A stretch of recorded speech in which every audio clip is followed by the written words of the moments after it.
Kami bersyukur Bapa di surga buat pagi hari ini. Tuhan, kami siap untuk Recording in mendengarkan. progress. Biar firman-Mu yang kami dengar, kami tangkap, kami terima sebagai rema dan mengubah hidup kami. Dan sungguh-sungguh Tuhan, kami ada di dalam pusat agendamu, pusat kehendak-Mu. Dan ketika kami hidup di dalam pusat agendamu, pusat kehendak-Mu, maka segala sesuatu sudah disediakan. Mari urapi setiap kami Tuhan dalam nama Yesus. Amin. Shalom, silakan duduk.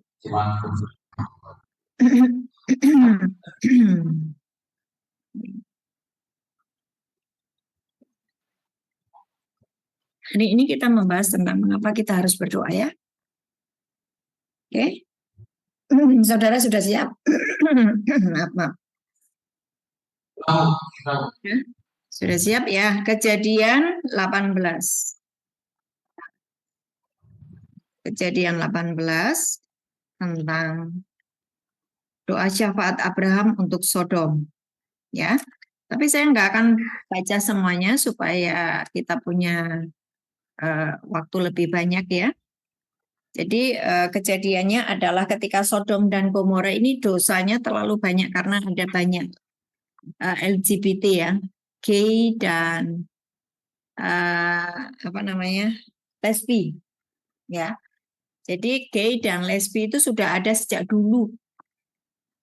Kalau hari ini marak ya, hari ini marak itu sebetulnya dosanya zaman dahulu. Kita baca di Kejadian 18 ayat 25 dan 26. Kejadian 18, 25 dan 26.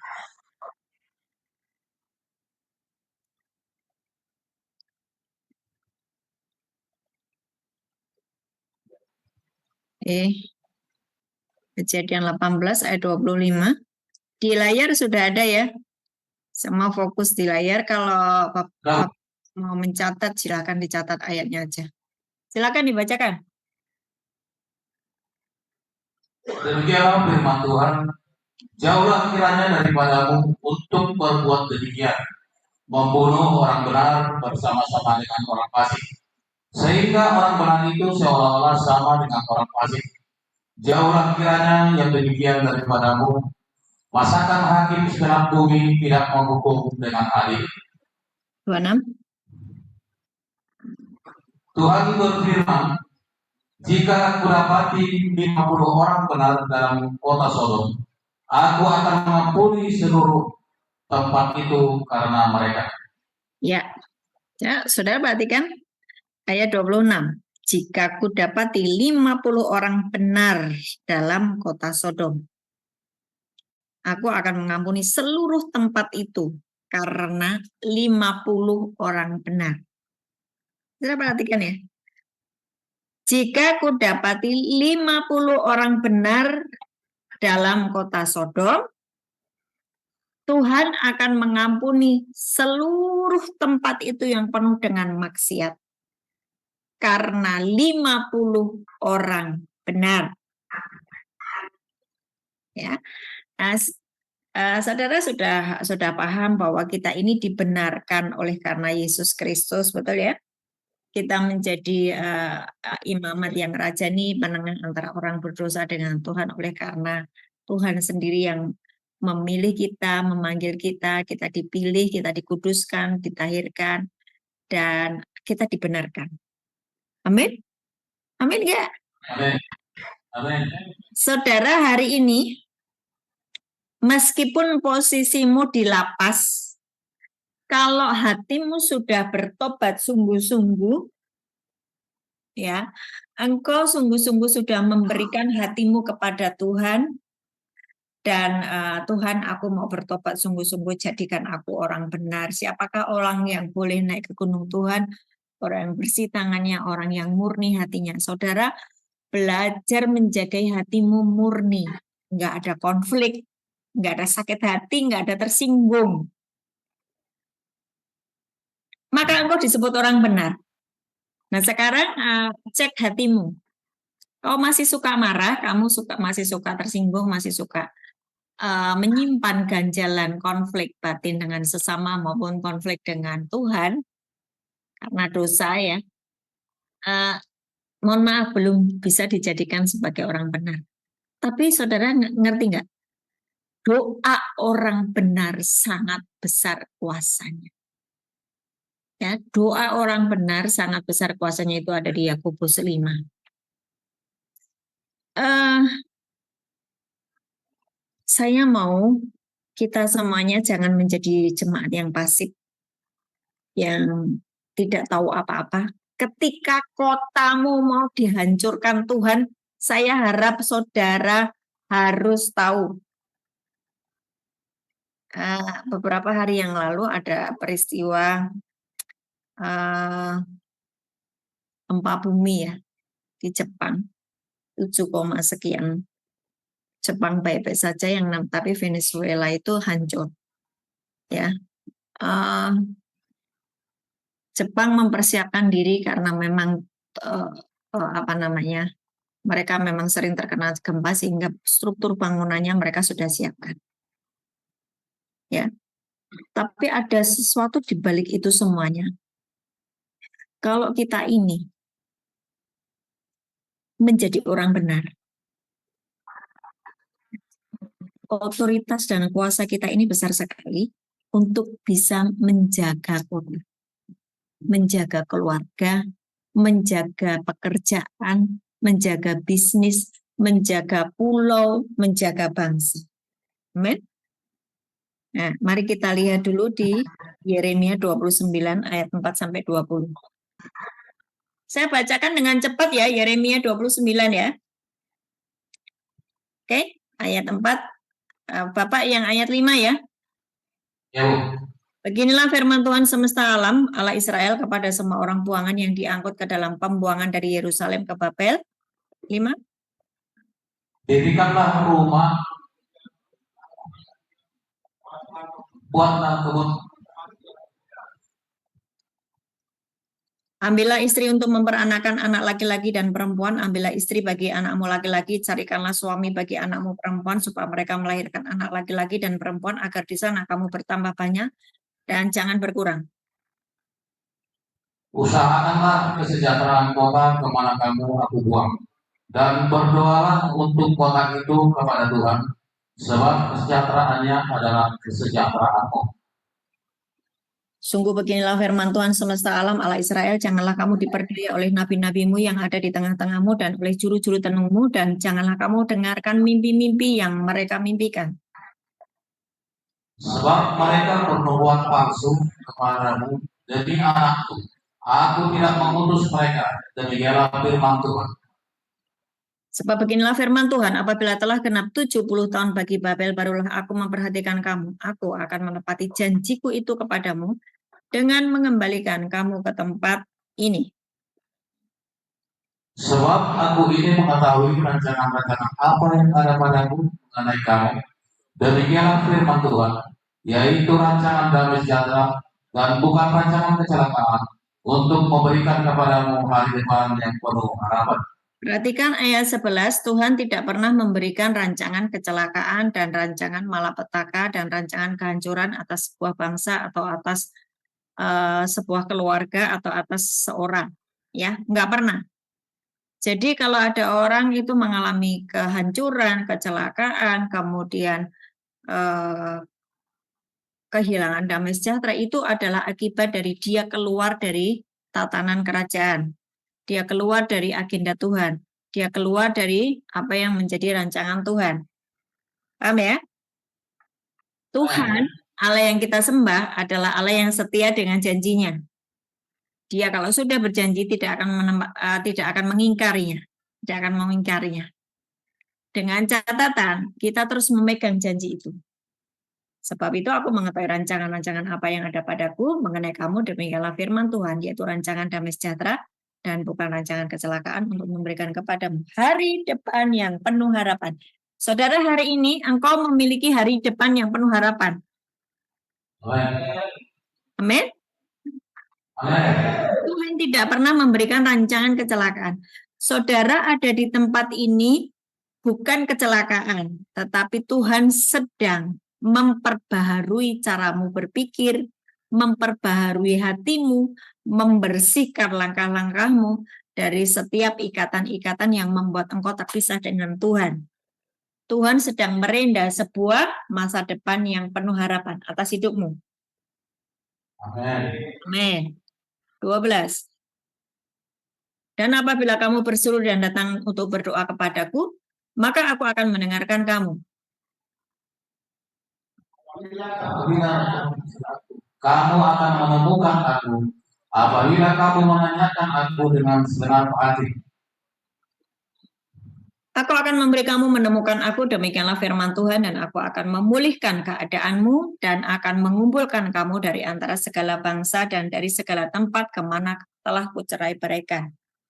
Demikianlah firman Tuhan, dan aku akan mengembalikan kamu ke tempat yang dari mana aku telah membuang kamu. Memang kamu berkata, Tuhan telah membangkitkan nabi-nabi bagi kami di Babel. Sungguh Beginilah firman Tuhan tentang raja yang duduk di atas tahta Daud dan tentang seluruh rakyat yang diam di kota ini, yakni saudara-saudaramu yang tidak keluar beserta kamu ke dalam pembuangan. beginilah firman Tuhan semesta alam. Sesungguhnya aku akan mengirim pedang, kelaparan, dan penyakit sampar di antara mereka. Dan aku akan membuat mereka seperti buah ara yang busuk dan demikian jeleknya, sehingga tidak dapat dimakan. Ini ayat 17 hanya bagi yang tidak masuk di dalam rancangan Tuhan ya. Yang tidak mau mengikuti apa ketetapan Tuhan, maka mereka akan diserahkan kepada pedang, kelaparan, penyakit sampar. Tapi bagi orang-orang yang taat, ada sebuah perlindungan, ada sebuah perjanjian Tuhan dengan umatnya yang taat. Amin. Ya, 18. Aku akan mengejar mereka dengan pedang, kelaparan, penyakit sampar, dan aku akan membuat mereka menjadi kengerian bagi segala kerajaan di bumi. Menjadi kutuk kedahsyatan, suitan, dan aib di antara segala bangsa kemana mereka kucerai-beraikan.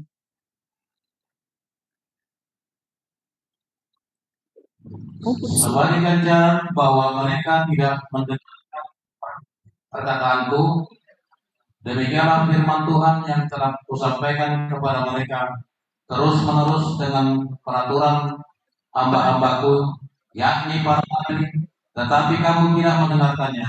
Demikianlah firman Tuhan. Ayat 19, jelas ya? Jelas ya? Jadi yang namanya pedang, sampar, keruntuhan, kehancuran, hanya bagi orang yang tidak mau mendengar arahan dari hamba-hamba Tuhan, nabi-nabinya Tuhan. Ya, mereka hidup semaunya sendiri, mereka akan kena kelaparan, pedang, sampar. Itu bukan agenda Tuhan.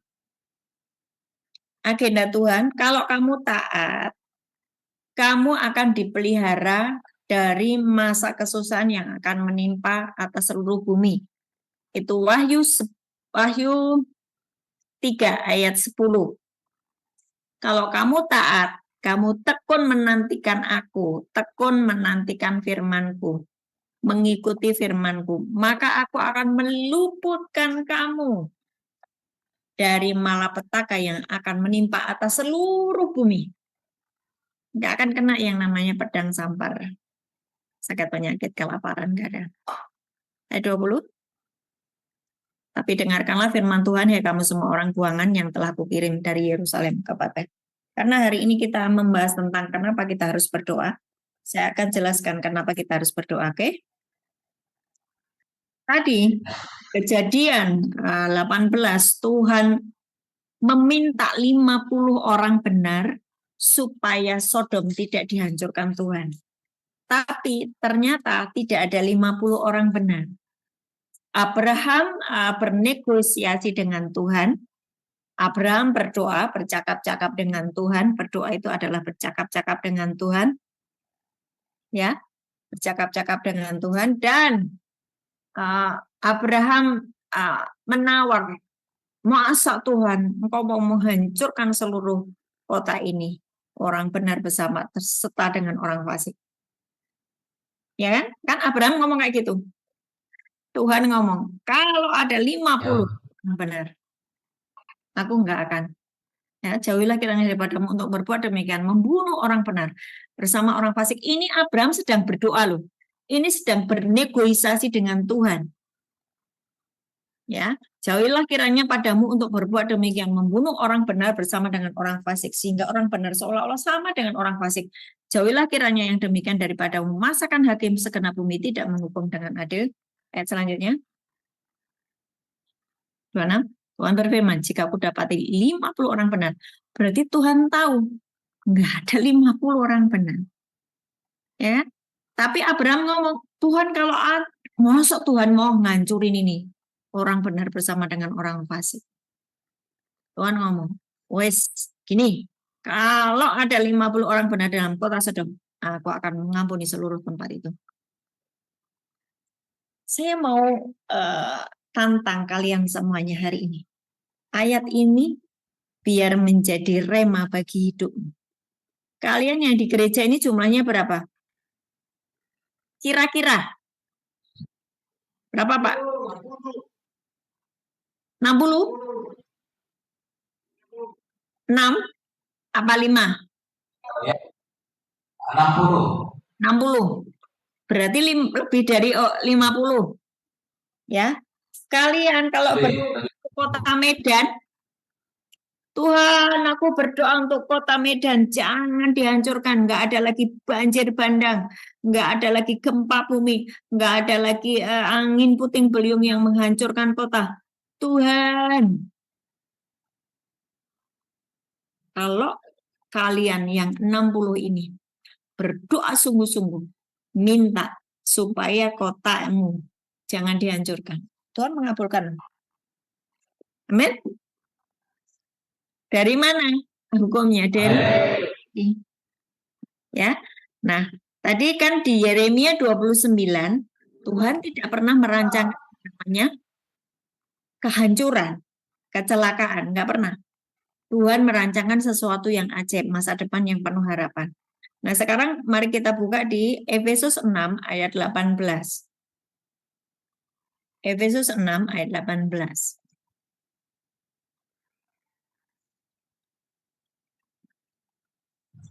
Dalam segala doa dan permohonan, berdoalah setiap waktu di dalam roh dan berjaga-jagalah di dalam doamu itu dengan permohonan yang tak putus-putusnya untuk segala orang kudus.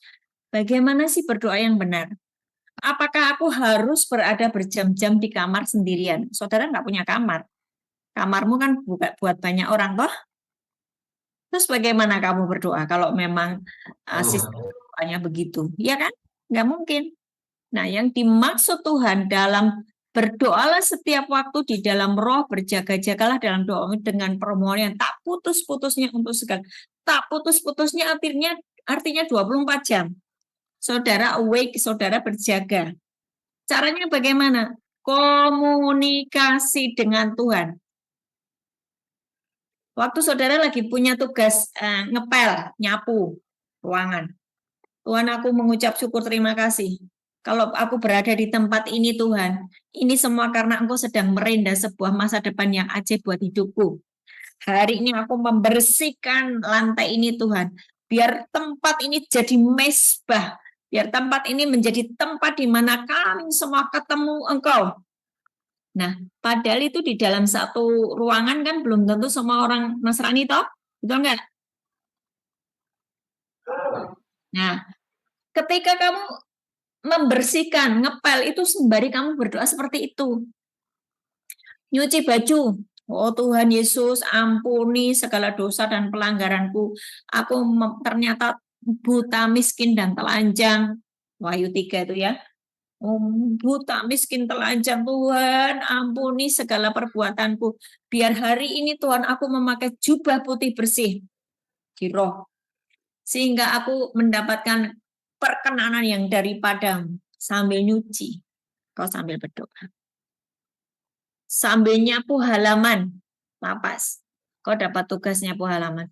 Tuhan, berkati lapas ini Tuhan, Engkau hadir di tempat ini Tuhan, Engkau memulihkan kota kami. Medan Tuhan bukan tempat orang-orang jahat, Medan adalah tempat orang-orang anak-anak Tuhan diberkati, anak-anak Tuhan terhubung dengan surga. Kalian sambil nyapu sambil berdoa.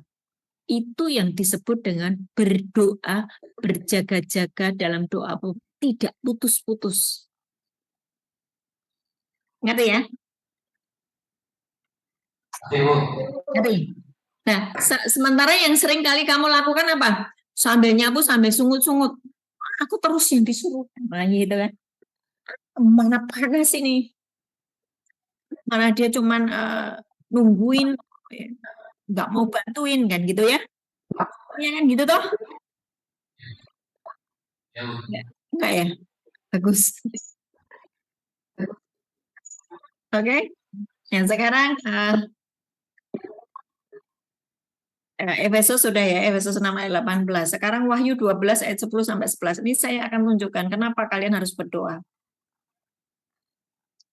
Kalian kalau nggak berdoa kalah sama iblis. Wahyu 12 ayat 10. Ini ya, baca ya. Dan aku mendengar suara yang nyaring di surga berkata, sekarang telah tiba keselamatan dan kuasa dan pemerintahan Allah kita dan kekuasaan Dia yang diurapinya, karena telah dilemparkan ke bawah pendakwa saudara-saudara kita yang mendakwa mereka siang dan malam di hadapan Allah kita. Perhatikan ini, ayat ini. Ayat 10 ini. Suara nyaring. Berarti ada teriakan, ada doa. Bukan doa dalam hati ya. Saudara yang suka berdoa di dalam hati, ubah cara berdoamu. Sebab berdoa itu adalah mengeluarkan frekuensi you bercakap-cakap dengan Tuhan. Boleh suatu saat ketika dalam kondisi engkau berhadapan dengan orang, kamu memang harus berdoa di dalam hati supaya nggak kelihatan orang itu bahwa kamu sedang berdoa. Tapi usahakan setiap hari engkau ada frekuensi yang keluar dari mulutmu mendoakan seseorang. Amen. Mendoakan untuk hidupmu, mendoakan harus suara nyaring. Dan aku mendengar suara nyaring dari surga berkata, oh Tuhan, sekarang telah tiba keselamatan dan kuasa dan pemerintahan Allah kita. Kuasa dan pemerintahan keselamatan atas bangsaku, atas kotaku Medan. Ada pemerintahan Tuhan, ada keselamatan yang dari Tuhan, ada kuasa yang dari Tuhan atas Medan. Misalnya kamu berdoa untuk Medan. Misalnya engkau berdoa untuk keluargamu. Oh Tuhan, sekarang telah tiba keselamatan pada keluargaku. Engkau sudah memberi kepadaku kuasa dan pemerintahan Allah ada di dalam keluargaku.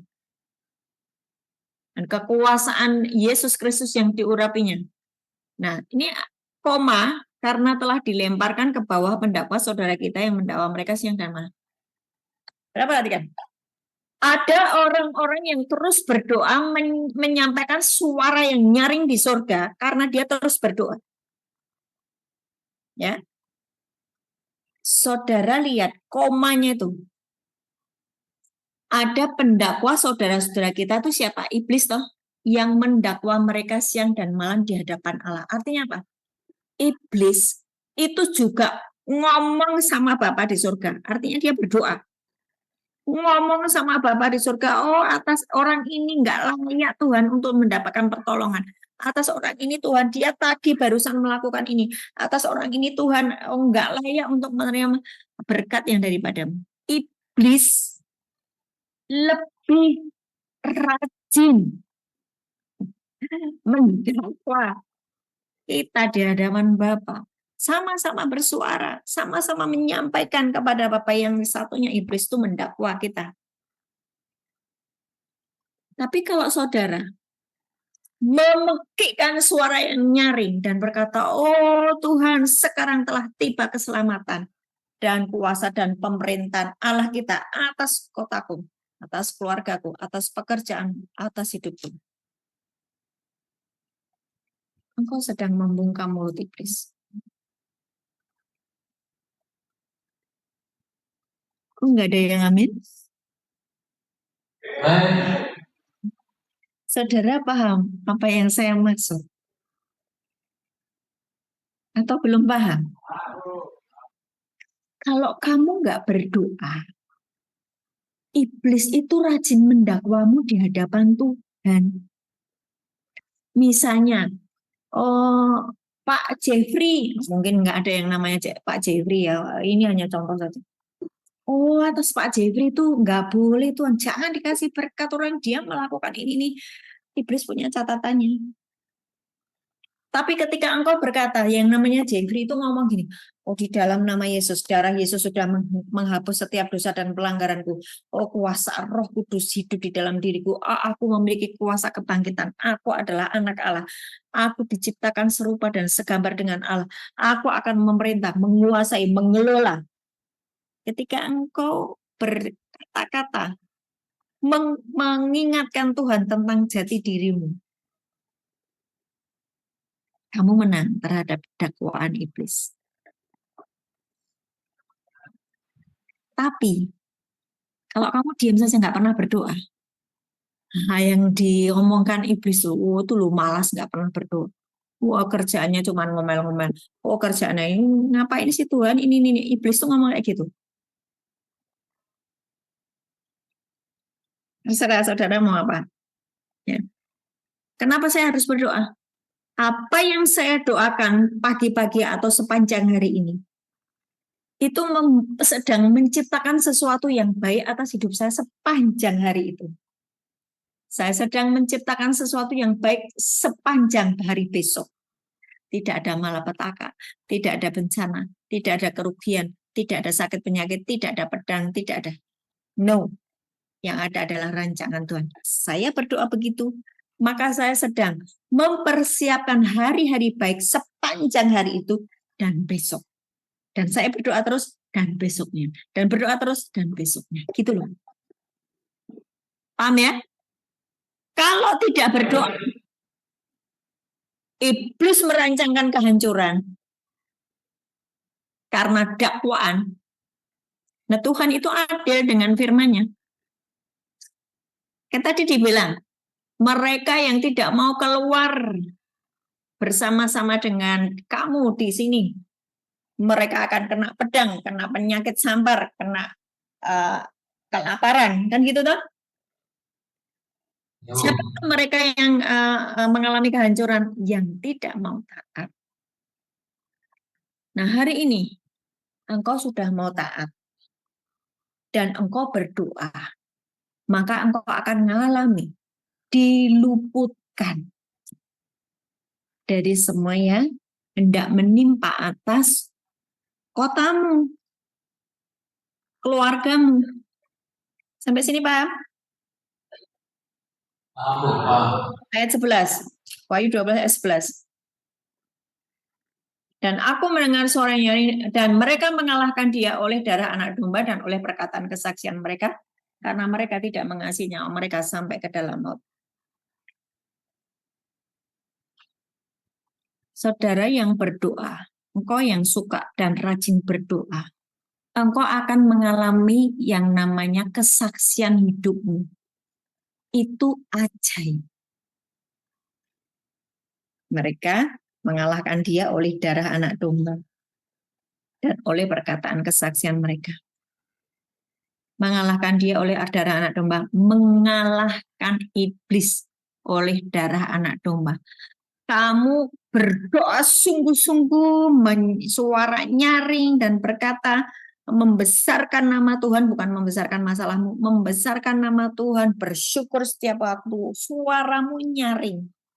Engkau sedang mengalahkan iblis yang mendakwamu siang dan malam.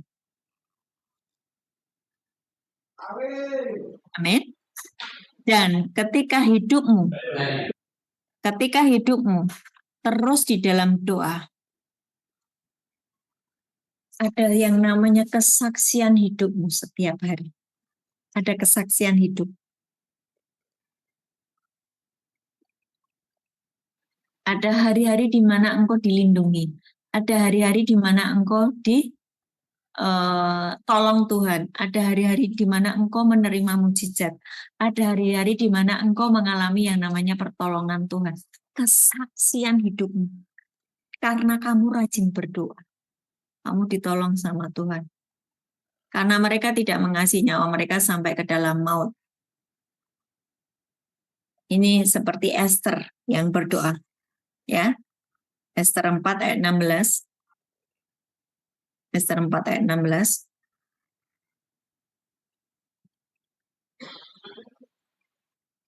Pergilah, kumpulkanlah semua orang Yahudi yang terdapat di Susan. Ini ceritanya bangsa Yahudi yang di zaman Esther akan ditumpas habis oleh Haman.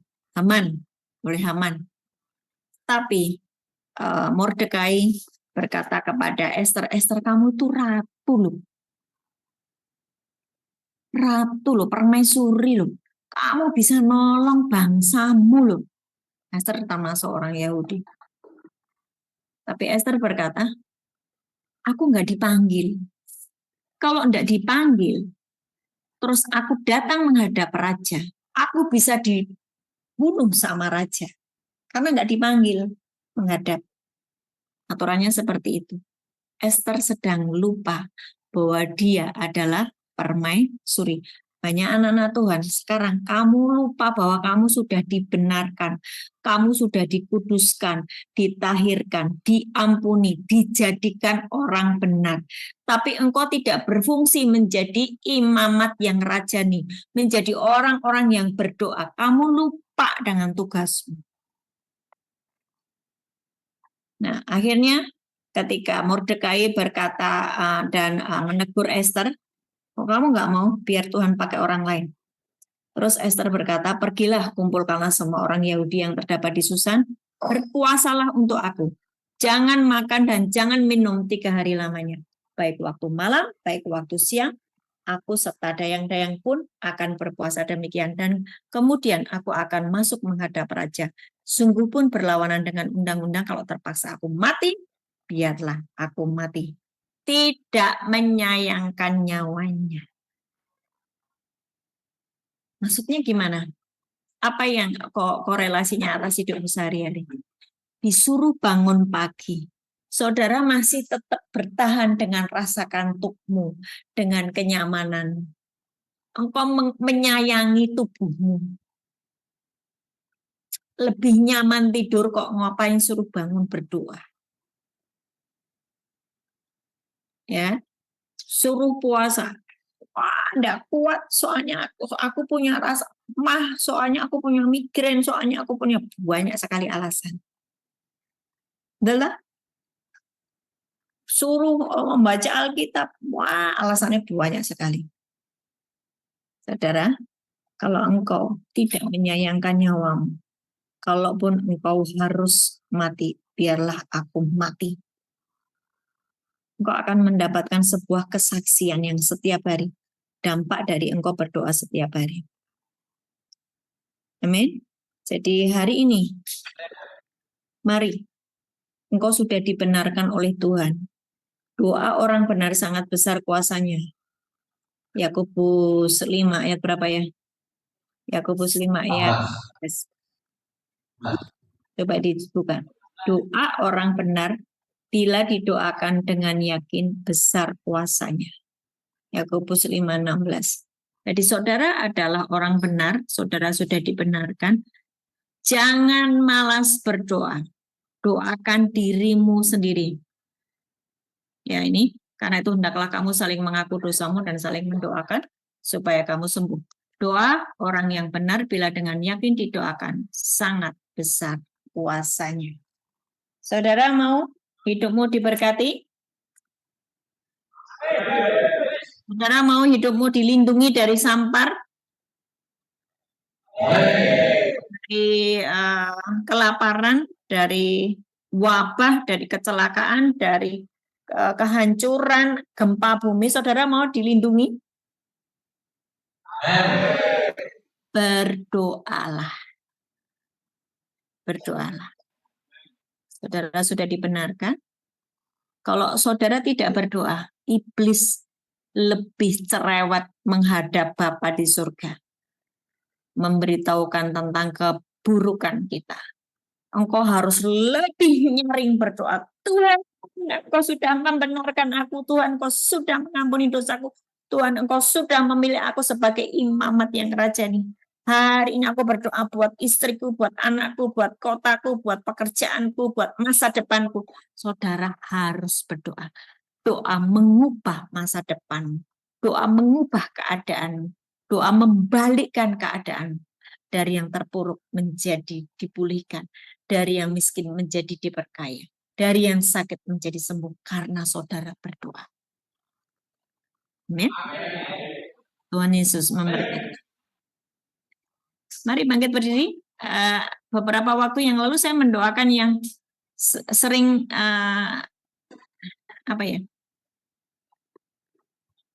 epilepsi ya. Yang mana yang epilepsi kemarin? Sudah mulai better? Yang mimpi buruk terus? Yang bulan lalu saya doakan ada sesuatu yang terjadi? Silakan. Coba kesaksian. Sembuh? Hah? Masih sering kambuh?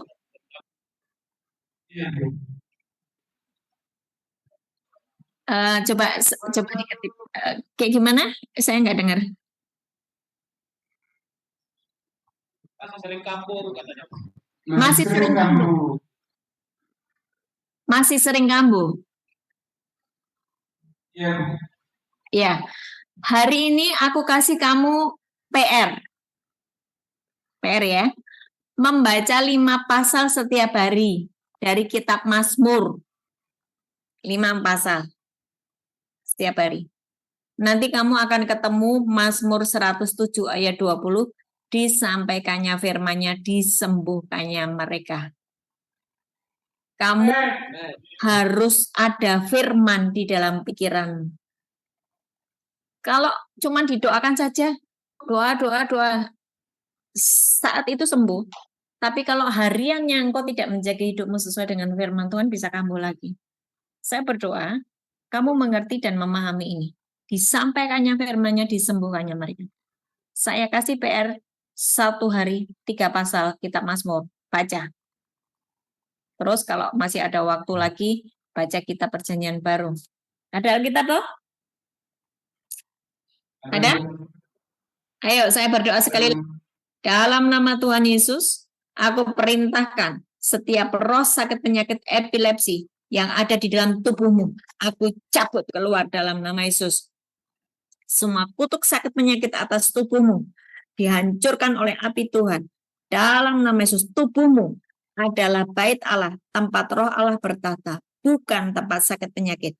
Dan aku menghardik roh maut yang ada di dalam tubuhmu, semua kutuk selesai oleh kuasa darah Yesus. Taruh tanganmu di sini. Taruh tanganmu seperti ini, Pak. Halo. Pak. Pak baju putih. Halo. Taruh tanganmu begini. Ya, ikuti kata-kata saya. Di dalam diriku, ikuti kata-kata saya. Di dalam diriku ada perjanjian darah Yesus. Ada perjanjian darah Yesus. Aku disembuhkan oleh karena darah Yesus. Aku disembuhkan oleh karena darah Yesus. Sebab aku milik Yesus. Sebab aku milik Yesus. Dan aku berhak menerima kesembuhan. Dan aku akan menerima kesembuhan. Dalam nama Yesus. Amin. Dalam nama Yesus. Amin. Ya, siapa lagi yang mau didoakan? Yuk. Ada yang sakit? Ada yang sakit yang mau didoakan? Ini satu lagi. Ya. Kenapa, Pak?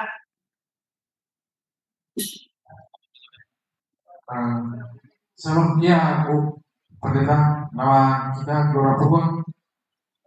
Penyakit yang sekarang sakit batuk sama ada ketakutan Bu Pendeta. Sakit apa? sakit batuk sama tiba-tiba ada ketakutan. Oke. Yuk semuanya yang sakit ya, bapak-bapak semuanya yang sakit yang di belakang ya, nggak maju ya. Ayo taruh tanganmu di tempat yang sakit. Taruh tanganmu di tempat yang sakit. Kalau engkau sering kerasukan, taruh tanganmu di pusar. Kalau engkau lehermu berat, ya taruh tanganmu di leher. Kalau engkau tensinya tinggi, taruh tanganmu di atas kepala. Ayo semuanya yang sakit. Kerjakan ya, kerjakan. Saya akan berdoa dengan massal untuk mendoakan kalian semuanya. Di dalam nama Tuhan Yesus, hari ini Tuhan, atas umat-Mu yang ada di lapas Medan ini Tuhan, sakit penyakit aku perintahkan keluar semua dari tubuhmu di dalam nama Yesus. Aku cabut semuanya. Dalam nama Yesus, engkau yang suka sakit kepala, tensimu tinggi, dalam nama Yesus aku perintahkan tensimu normal. Hari ini engkau bertobat sungguh-sungguh, jadilah sembuh. Engkau yang suka sakit kepala, taruh tanganmu di atas kepala. Aku cabut semua sakit penyakit yang di kepala ini. Di dalam nama Tuhan Yesus. Oleh belut-belut Tuhan Yesus sembuh.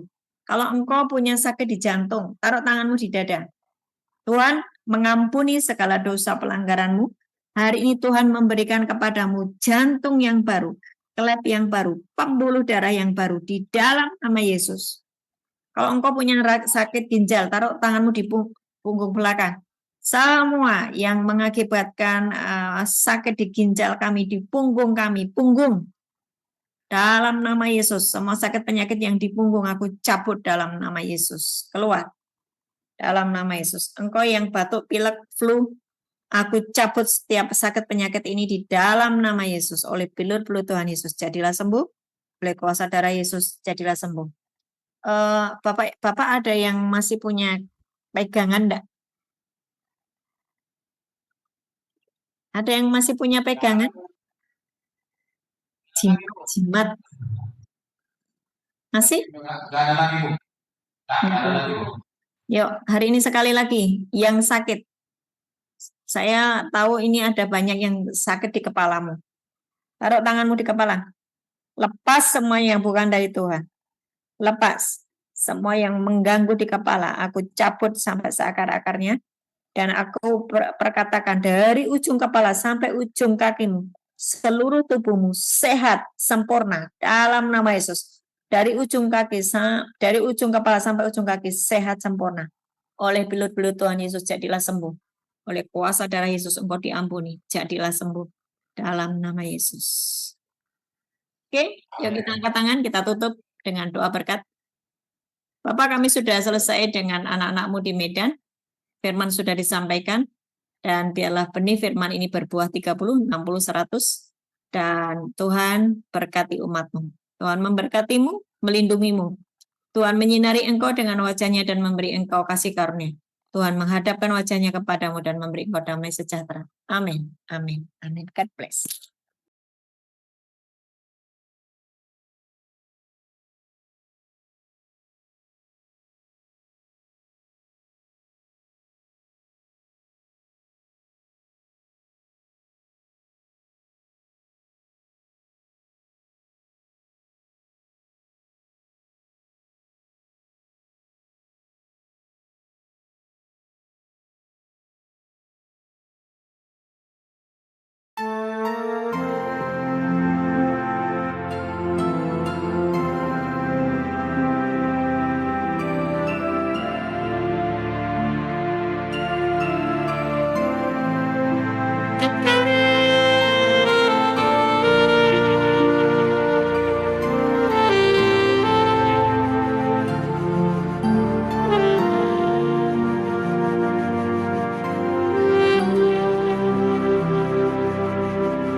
Tuhan adalah terang dan keselamatanku. Pada siapa ku harus takut? Tuhan adalah benteng di dalam hidupku. Pada siapa aku harus gentar? Satu Satu hal telah ku pinta kepada Tuhan, itulah yang ku ingini, diam di rumah Tuhan seumur hidup, menyaksikan kemurahan Tuhan, menikmati bait kudusnya, lindungiku dalam pondoknya. Saat bahaya menghampiriku, di kemahnya Dia sembunyikanku, angkatan tegakkanku, mengatasi musuhku.